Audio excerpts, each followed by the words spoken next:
মহাকালের এক আপোষহীন নক্ষত্রের সমাপ্তি।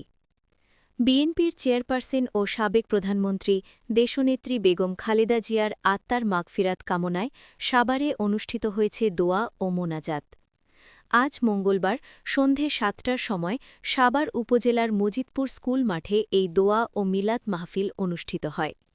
সাভার থানা জিয়া প্রজন্ম দলের উদ্যোগে আয়োজিত এই অনুষ্ঠানে বিভিন্ন পর্যায়ের নেতাকর্মী ও সাধারণ মানুষ অংশগ্রহণ করেন। অনুষ্ঠানে প্রধান অতিথি হিসেবে উপস্থিত ছিলেন ঢাকা জেলা জিয়া প্রজন্ম দলের সভাপতি মিজানুর রহমান মিজান।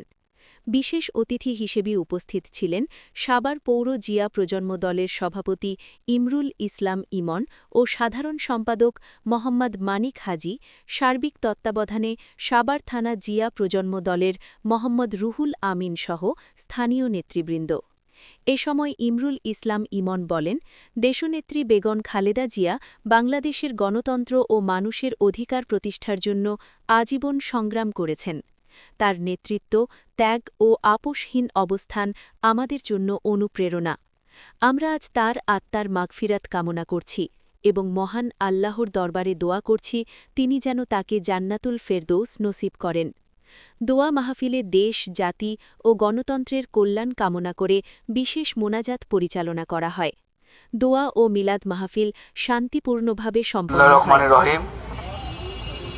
বাংলাদেশ জাতীয়তাবাদী দল বিএনপির সাবেক 3 বারের প্রধানমন্ত্রী দেশনেত্রী বেগম খালেদা জিয়ার মৃত্যুতে দোয়া ও মিলাদ মাহফিল। এখানে উপস্থিত আছে বাংলাদেশ জাতীয়তাবাদী জিয়া প্রজন্ম দলের সভাপতি মিজানুর রহমান মিজান ভাই। এখানে উপস্থিত আছে সাভার থানা জিয়া প্রজন্ম দলের সভাপতি এবং মজিদপুর ইমানদীপুর এলাকার সকল ময়মুরব্বীগণ উপস্থিত আছেন। আজকে যার মিলাদ ও দোয়া মাহফিলে এখানে বসেছি, যার জন্য আয়োজন করেছি, তাকে বাংলাদেশের সকল মানুষই চিনে এবং ছোট বড় সবাই তাকে চিনে। তিনি আর কেউ না, আপোষের নেত্রী বেগম খালেদা জিয়া। উনি বাংলাদেশের মানুষের জন্য যা করেছে সকল মানুষের কাছে এটা আজীবন মনে থাকবে এবং সবাই আমরা তার জন্য দোয়া করব।